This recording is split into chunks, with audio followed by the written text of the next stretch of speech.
ಎಲ್ರಿಗೂ ನಮಸ್ಕಾರ. Welcome back to Sinchu blogs. ಎಲ್ಲರೂ ಹೇಗಿದ್ದೀರಾ? ಎಲ್ಲರೂ ಚೆನ್ನಾಗಿದ್ದೀರಾ ಅಂತ ಅಂದ್ಕೊಂಡು ಬ್ಲಾಗ್ನ ಸ್ಟಾರ್ಟ್ ಮಾಡ್ತಾ ಇದ್ದೀನಿ. ಇವತ್ತು ಥರ್ಸ್ಡೇ ಮಾರ್ನಿಂಗಿಂದ ಬ್ಲಾಗ್ನ ಸ್ಟಾರ್ಟ್ ಮಾಡ್ತಾ ಇದ್ದೀನಿ. ಇವತ್ತು ಮಾರ್ನಿಂಗ್ ಎದ್ದು ಈಗ ಗ್ರೀನ್ ಟೀ ಕುಡಿಬೇಕು ಅಂತ ಅನ್ನಿಸ್ತಾ ಇತ್ತು. ಯೂಶ್ವಲ್ ಆಗಿ ಈವ್ನಿಂಗ್ ಟೈಮ್ ಗ್ರೀನ್ ಟೀನ ಕುಡಿತೀನಿ. ಇವತ್ತು ಸ್ವಲ್ಪ ಮಾರ್ನಿಂಗ್ಗೆ ಯಾಕೋ ಕುಡಿಬೇಕು ಅಂತ ಅನ್ನಿಸ್ತಾ ಇತ್ತು. ಅಂದರೆ ಏನಾದರೂ ಟೀ ಕಾಫಿ ಕುಡಿಬೇಕು ಅಂತ ತುಂಬ ರೇರಾಗಿ ಕಾಫಿ ಕುಡಿಬೇಕು ಅಂತ ಅನ್ನಿಸ್ದಾಗ ನಾನು ಕಂಟ್ರೋಲ್ ಮಾಡಿ ಅವಾಯ್ಡ್ ಮಾಡಿಬಿಟ್ಟು ಈಗ ಗ್ರೀನ್ ಟೀನ ಕುಡಿತೀನಿ. ಅದೇ ಥರ ಈಗ ಕಾಫಿ ಕುಡಿಬೇಕು ಅಂತ ಅನ್ನಿಸ್ದಾಗ ನಾನು ಗ್ರೀನ್ ಟೀನ ಕುಡಿದ್ಬಿಡ್ತೀನಿ. ನನಗೆ ಅಷ್ಟಾಗಿ ಟೀ ಕಾಫಿ ಇಷ್ಟ ಆಗಲ್ಲ. ಇತ್ತೀಚೆಗೆ ಏನೋ ಕಾಫಿ ಒಂದೆರಡು ಸರಿ ಕುಡಿದ್ಬಿಟ್ಟು ಮತ್ತೆ ಕುಡಿಬೇಕು ಅಂತ ಅನಿಸ್ಬಿಡುತ್ತೆ. ಆದರೂ ಕೂಡ ಕುಡಿಬಾರ್ದು ಅಂತ ಹೇಳಿ ಕಂಟ್ರೋಲ್ ಮಾಡ್ಕೋತೀನಿ. ಏನಾದರೂ ಕ್ರೇವಿಂಗ್ಸ್ ಆಗುತ್ತೆ ನೋಡಿ, ಇವಾಗ ನಂಗೆ ತಿನ್ನಲೇಬೇಕು, ಕುಡಿಲೇಬೇಕು ಈ ಥರದ್ದು ಅಂತ ಹೇಳಿ ತುಂಬ ಇಷ್ಟಪಡೋದು. ಆ ಥರ ಏನಾದರೂ ಆದಾಗ ಆ ಥರ ಕೆಲವೊಂದು ಸರಿ ಅನಿಸಿದೆ ಕಾಫಿ ಕುಡಿಬೇಕು ಅಥವಾ ಬ್ಲ್ಯಾಕ್ ಟೀ ಕುಡಿಬೇಕು ಅಂತ ಹೇಳಿ. ಬಿಟ್ಟರೆ ಯಾವಾಗಲೂ ಕುಡಿಬೇಕು ಅಂತಲೂ ಅನಿಸಲ್ಲ. ಅದು ಅಷ್ಟೊಂದು ಹೆಲ್ತಿಗೂ ಒಳ್ಳೆಯದಲ್ಲ ಅಲ್ವಾ? ಹಾಗಾಗಿ ನನಗೂ ಇಷ್ಟ ಆಗಲ್ಲ ಅಷ್ಟೇ. ಇನ್ನು ಈಗ ಮಾರ್ನಿಂಗ್ ಬ್ರೇಕ್ಫಾಸ್ಟ್ ಹಾಗೆ ಮಧ್ಯಾಹ್ನ ಊಟಕ್ಕೆ ಅಂತ ಹೇಳಿ ಇವತ್ತು ಮಸಾಲ ಚಿತ್ರಾನ್ನ ಮಾಡ್ಕೊಳ್ತಾ ಇದ್ದೀನಿ. ತುಂಬಾ ರುಚಿಯಾಗಿರುತ್ತೆ. ಯಾವಾಗಲೂ ಕಾಮನ್ ಆಗಿ ಎಲ್ಲರ ಮನೇಲೂ ಮಾರ್ನಿಂಗ್ ಬ್ರೇಕ್ಫಾಸ್ಟ್ಗೆ ಅಂತ ಹೇಳಿ ಚಿತ್ರಾನ್ನನೇ ಮಾಡ್ಕೊಳ್ಳೋದು ಅಲ್ವಾ, ಕಾಮನ್ ಆಗಿ ಎಲ್ಲರ ಮನೇಲೂ. ಈಗ ನಾವು ಅದೇ ಚಿತ್ರಾನ್ನ ಸ್ವಲ್ಪ ಡಿಫ್ರೆಂಟಾಗಿ ಸ್ಪೆಷಲ್ಲಾಗಿ ಮಾಡ್ಕೊಳ್ಳೋಣ. ತುಂಬಾ ರುಚಿಯಾಗಿರುತ್ತೆ. ಹಾಗೆ ಚಿತ್ರಾನ್ನ ತುಂಬ ಜನ ಇಷ್ಟಪಡಲ್ಲ. ನಮ್ಮ ಮನೇಲಂತೂ ಚಿತ್ರಾನ್ನ ಅಂದ್ರೇ ಯಾರಿಗೂ ಇಷ್ಟ ಆಗಲ್ಲ.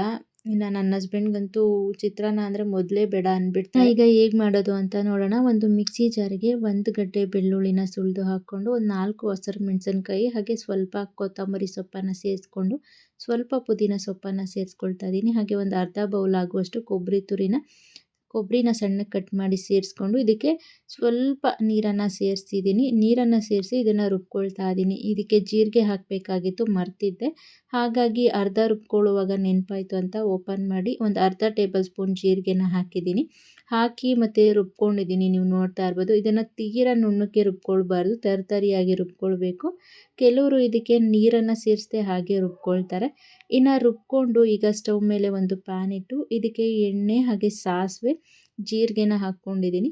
ಹಾಕಿ 2 ಟೇಬಲ್ ಸ್ಪೂನ್ ಕಡಲೆಬೀಜ, 1 ಟೇಬಲ್ ಸ್ಪೂನ್ ಕಡಲೆಬೇಳೆ, 1 ಟೇಬಲ್ ಸ್ಪೂನ್ ಆಗುವಷ್ಟು ಉದ್ದಿನ ಕಾಳನ್ನು ಹಾಕಿ ಇದನ್ನು ಬಾಡಿಸ್ಕೊಳ್ತಾ ಇದ್ದೀನಿ. ಇದು ಸ್ವಲ್ಪ ಕಲರ್ ಚೇಂಜ್ ಆಗುತ್ತೆ ನೋಡಿ, ಅಲ್ಲಿ ತನಕ ಇದನ್ನು ಇದೇ ರೀತಿ ಬಾಡಿಸ್ಕೊಳ್ಬೇಕು. ಬಾಡಿಸ್ಕೊಂಡು ಇದಕ್ಕೆ 1 ಕಡ್ಡಿ ಕರಿಬೇವಿನ ಸೊಪ್ಪು ಹಾಗೆ ಒಂದು 2ರಿಂದ 3 ಒಣಮೆಣಸಿನ್ಕಾಯಿನ ಹಾಕಿ ಇದನ್ನು ಚೆನ್ನಾಗಿ ಬಾಡಿಸ್ಕೊಳ್ತೀನಿ. ಬಾಡಿಸ್ಕೊಂಡು ಮತ್ತು ಇಲ್ಲಿ ದಪ್ಪದು 1 ಈರುಳ್ಳಿನ ಉದ್ದುದ್ದಕ್ಕೆ ಕಟ್ ಮಾಡಿ ಸೇರಿಸ್ಕೊಂಡಿದ್ದೀನಿ. ಈರುಳ್ಳಿನ ಸೇರಿಸಿ ಈರುಳ್ಳಿ ಬೇಯಬೇಕು ಅಂತ ಹೇಳಿ ಇದಕ್ಕೆ ಸ್ವಲ್ಪ ಉಪ್ಪನ್ನು ಸೇರಿಸ್ಕೊಂಡಿದ್ದೀನಿ. ಉಪ್ಪು ಹಾಕಿ ಇದನ್ನು ಚೆನ್ನಾಗಿ ಬಾಡಿಸ್ಕೊಳ್ಳೋದು.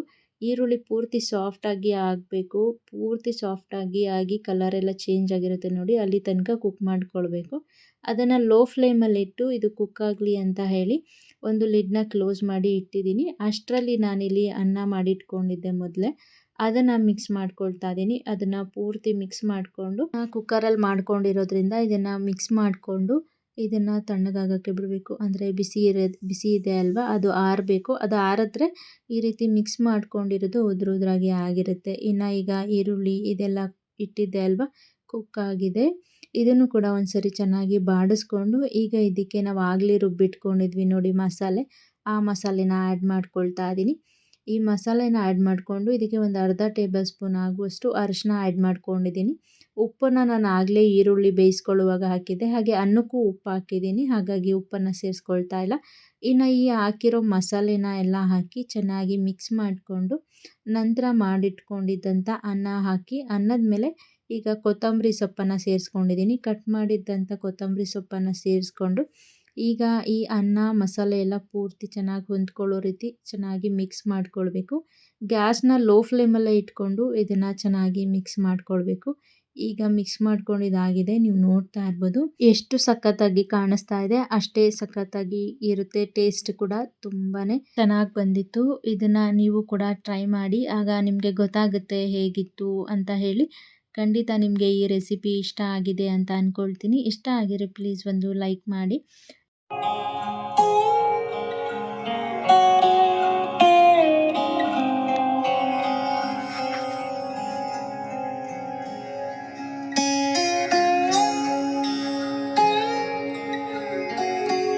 ಇನ್ನು ಈಗ ಮಸಾಲ ಚಿತ್ರಾನ್ನ ಎಲ್ಲ ಮಾಡಿಕೊಂಡು ಹಾಗೆ ನನಗೆ ಅಂತ ಹೇಳಿ oats, dry fruits, peanut butter ಹಾಗೆ ಬನಾನಾ ಇದಿಷ್ಟನ್ನು ಸೇರಿಸಿ ಮಿಲ್ಕ್ ಶೇಕ್ನ ಮಾಡ್ಕೊಂಡಿದ್ದೆ.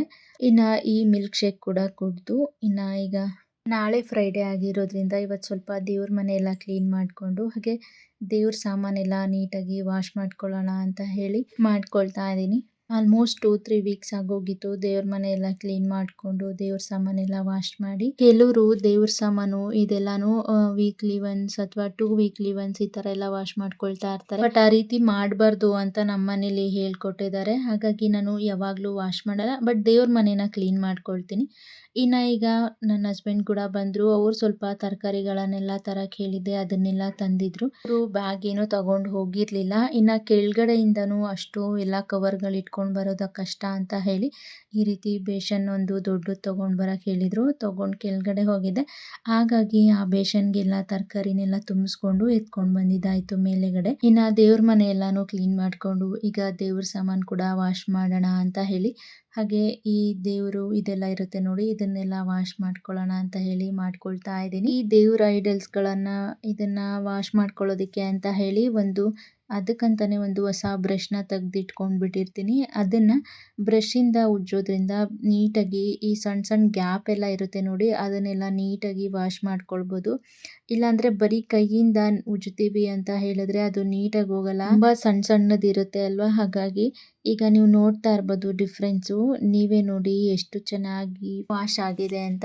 ತುಂಬಾನೇ ಚೆನ್ನಾಗಾಗಿದೆ. ನನಗೆ ಈ ರೀತಿ ಪುಟ್ಟದು ಈ ರೀತಿ ಏನಾದರೂ ಪಾತ್ರೆ ಸಾಮಾನುಗಳು ಅಥವಾ ದೇವ್ರುಗಳು ಈ ಥರ ಇದ್ರೆ ತುಂಬಾನೇ ಇಷ್ಟ ಆಗುತ್ತೆ. ಇನ್ನು ಈಗ ದೇವ್ರ ಸಾಮಾನೆಲ್ಲ ವಾಶ್ ಮಾಡಿಕೊಂಡೆ. ಇನ್ನು ಇದು ನೆಕ್ಸ್ಟ್ ಡೇ ಮಾರ್ನಿಂಗ್ ಫ್ರೈಡೇ. ನಿನ್ನೆ ವ್ಲಾಗ್ನ ಕಂಟಿನ್ಯೂ ಮಾಡೋಕ್ಕಾಗಲಿಲ್ಲ, ಹಾಗಾಗಿ ಈಗ ಫ್ರೈಡೇ ಮಾರ್ನಿಂಗ್ ಇದನ್ನು ಕಂಟಿನ್ಯೂ ಮಾಡ್ತಾ ಇದ್ದೀನಿ.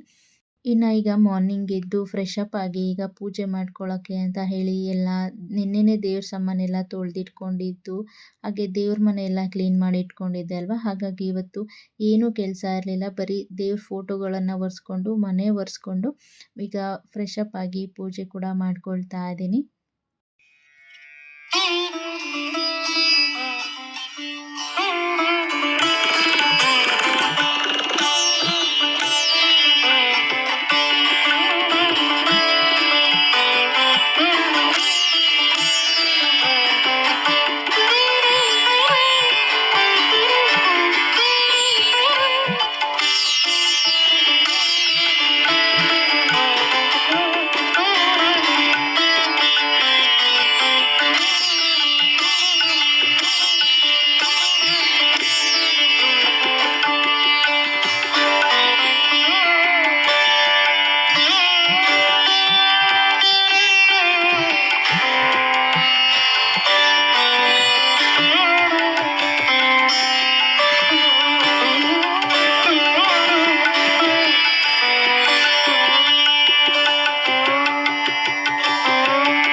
ಪೂಜೆ ಎಲ್ಲ ಮಾಡಿಕೊಂಡು ಹಾಗೆ ನಿನ್ನೆ ಸ್ವಲ್ಪ ತರಕಾರಿಗಳನ್ನು ತಂದಿದ್ರು ಅಲ್ವಾ, ನಿನ್ನೆ ನೈಟ್ ನಾನು ಇದನ್ನೇನು ಎತ್ತಿಟ್ಕೊಂಡಿಲ್ಲ.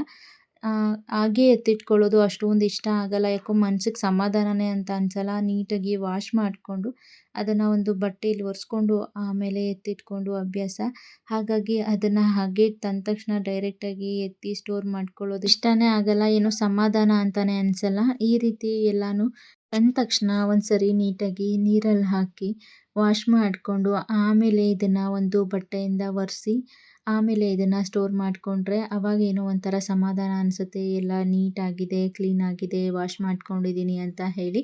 ಇಲ್ಲಾಂದರೆ ಹಾಗೆ ಡೈರೆಕ್ಟಾಗಿ ಎತ್ತಿ ಸ್ಟೋರ್ ಮಾಡ್ಕೊಳ್ಳೋದಕ್ಕೆ ಇಷ್ಟನೇ ಆಗಲ್ಲ.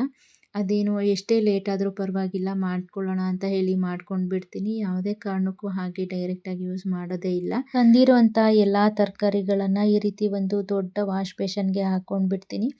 ನೀರು ಹಾಕಿ ಆಮೇಲೆ ತಂದಿರೋ ಎಲ್ಲ ತರಕಾರಿಗಳನ್ನು ಹಾಕ್ಕೊಂಡು ಬಿಡ್ತೀನಿ. ಈಗ ಟೊಮೆಟೊ ಹಾಗೆ ಇದರಲ್ಲಿ ನಿಂಬೆಹಣ್ಣಿದೆ, ಅದನ್ನು ಮಾತ್ರ ಹಾಗೆ ಸಪ್ರೇಟಾಗಿ ವಾಶ್ ಮಾಡೋಣ ಅಂತ ಹೇಳಿ ಇಟ್ಟಿದ್ದೀನಿ. ಯಾಕಂದರೆ ಇಲ್ಲಿ ಆಲ್ರೆಡಿ ತುಂಬ ತರಕಾರಿಗಳು ಹಾಕ್ಕೊಂಡಿದ್ದೀನಿ. ಇಷ್ಟನ್ನು ಫಸ್ಟ್ ವಾಶ್ ಮಾಡಿಕೊಂಡು ಆಮೇಲೆ ಟೊಮೆಟೊ ಮತ್ತು ಇದನ್ನೆಲ್ಲ ವಾಶ್ ಮಾಡಿಕೊಂಡು ಬಟ್ಟೆಯಲ್ಲಿ ಒರೆಸ್ಕೊಂಡು ಎತ್ತಿಟ್ಕೊಳ್ಳೋಣ ಅಂತ ಹೇಳಿ. ಇನ್ನು ಈ ಬೇಸನ್ಗೆ ತರಕಾರಿಗಳನ್ನೆಲ್ಲ ಹಾಕಿ ಮತ್ತು ಇದಕ್ಕೆ ಒಂದು 2 ಟೇಬಲ್ ಸ್ಪೂನ್ ಉಪ್ಪನ್ನು ಸೇರಿಸ್ಕೊಳ್ತಾ ಇದ್ದೀನಿ. ಉಪ್ಪು ಹಾಕಿ ಮತ್ತು ಅರಿಶಿನ ಹಾಕಿ ಕೈಯಿಂದನೇ ಇದನ್ನು ಒಂದು 2ರಿಂದ 3 ನಿಮಿಷ ಇದೇ ರೀತಿ ಚೆನ್ನಾಗಿ ಒಂದು ಟವಲ್ ಹಾಕ್ಕೊಳ್ತಾ ಇದ್ದೀನಿ. ಹಾಲಲ್ಲಿ ಟವಲ್ ಹಾಕಿ ಕಾಟನ್ದು ಯಾವುದಾದ್ರೂ ಬಟ್ಟೆ ಅಥವಾ ಟವಲ್ ಹಾಕ್ಕೊಳ್ಬೋದು. ಹಾಕಿ ಈ ರೀತಿ ಎಲ್ಲ ತರಕಾರಿಗಳನ್ನು ನೀಟಾಗಿ ವಾಶ್ ಮಾಡ್ಕೊಳ್ತೀನಿ ಅದೇ ನೀರಲ್ಲಿ. ವಾಶ್ ಮಾಡಿಕೊಂಡು ಮತ್ತು ಒಂದೊಂದೇ ಎಲ್ಲನೂ ತರಕಾರಿಗಳನ್ನು ಟವಲ್ ಮೇಲೆ ಜೋಡಿಸ್ಕೊಳ್ತೀನಿ. ವಾಶ್ ಮಾಡಿಕೊಂಡು ಟವಲ್ ಮೇಲೆ ಜೋಡಿಸ್ಕೊಂಡು ಅಷ್ಟರಲ್ಲಿ ಅದು ನೀರೆಲ್ಲನೂ ಡ್ರೈ ಆಗುತ್ತೆ. ನೀವು ಅಡುಗೆ ಮಾಡುವಂಥ ಟೈಮಲ್ಲಿ ಆ ತರಕಾರಿಗಳನ್ನು ಇನ್ನೊಂದು ಹೊಸ ನೀರಲ್ಲಿ ವಾಶ್ ಮಾಡಿಕೊಂಡು ಹಾಗೆ ಡೈರೆಕ್ಟಾಗಿ ಅಡುಗೆನ ಮಾಡ್ಕೊಳ್ಬೋದು. ಈ ರೀತಿ ವಾಶ್ ಮಾಡ್ಕೊಳ್ಳೋದ್ರಿಂದ ನೀವು ನೋಡ್ತಾ ಇರ್ಬೋದು ಎಷ್ಟು ಫ್ರೆಶ್ ಆಗಿ ಕಾಣ್ತಿದೆ ತರಕಾರಿಗಳು ಅಂತ ಎಲ್ಲ ಹೇಳಿ. ಮತ್ತು ಆ ಬೇಸನಲ್ಲಿ ನೀವು ನೋಡಿರ್ಬೋದು ಎಷ್ಟು ಗಲೀಜಾಗಿತ್ತು ನೀರು. ಮೊದಲು ಹಾಕಿದಾಗ ಹೇಗಿತ್ತು ಆಮೇಲೆ ಹೇಗಾಗಿತ್ತು ಅಂತ ನೀವು ನೋಡಿರ್ಬೋದು. ಅಷ್ಟು ಗಲೀಜಿರುತ್ತೆ. ಹಾಗಾಗಿ ಒಂದ್ಸರಿ ಎಲ್ಲ ನೀಟಾಗಿ ವಾಶ್ ಮಾಡ್ಕೊಳ್ಳೋದ್ರಿಂದ ತುಂಬಾ ಒಳ್ಳೆಯದು ಆರೋಗ್ಯಕ್ಕೂ ಅಂತ ಹೇಳಿ ಈ ರೀತಿ ಮಾಡ್ಕೊಳ್ತೀನಿ. ಇನ್ನು ತರಕಾರಿಗಳನ್ನೆಲ್ಲ ವಾಶ್ ಮಾಡಿಕೊಂಡು ಇನ್ನು ಈ ತರಕಾರಿ ಹಾಕಿ ಸ್ಟೋರ್ ಮಾಡೋವಂಥ ಈ ಸ್ಟೋರೇಜ್ ಬಾಕ್ಸ್ಗಳನ್ನೆಲ್ಲ ವಾಶ್ ಮಾಡ್ಕೊಂಡು ಬಂದೆ. ಅದರಲ್ಲಿರೋ ನೀರನ್ನೆಲ್ಲ ಈ ರೀತಿ ಒಂದು ಕಾಟನ್ ಬಟ್ಟೆಯಿಂದ ಒರೆಸ್ಕೊಂಡು ಈಗ ತರಕಾರಿಗಳನ್ನೆಲ್ಲ ಸ್ಟೋರ್ ಮಾಡಿ ಎತ್ತಿಟ್ಕೊಳ್ತಾ ಇದ್ದೀನಿ. ಇನ್ನು ಇದಾಗಿತ್ತು ಇವತ್ತಿನ ನನ್ನ ವ್ಲಾಗ್. ಈ ವ್ಲಾಗ್ ನಿಮಗೆ ಇಷ್ಟ ಆಗಿದ್ರೆ ಪ್ಲೀಸ್ ಒಂದು ಲೈಕ್ ಮಾಡಿ, ಹಾಗೆ ನಿಮ್ಮ ಫ್ಯಾಮಿಲಿ ಫ್ರೆಂಡ್ಸ್ಗೆಲ್ಲನೂ ಶೇರ್ ಮಾಡಿ, ಸಬ್ಸ್ಕ್ರೈಬ್ ಮಾಡಿ. Thank you for watching. Take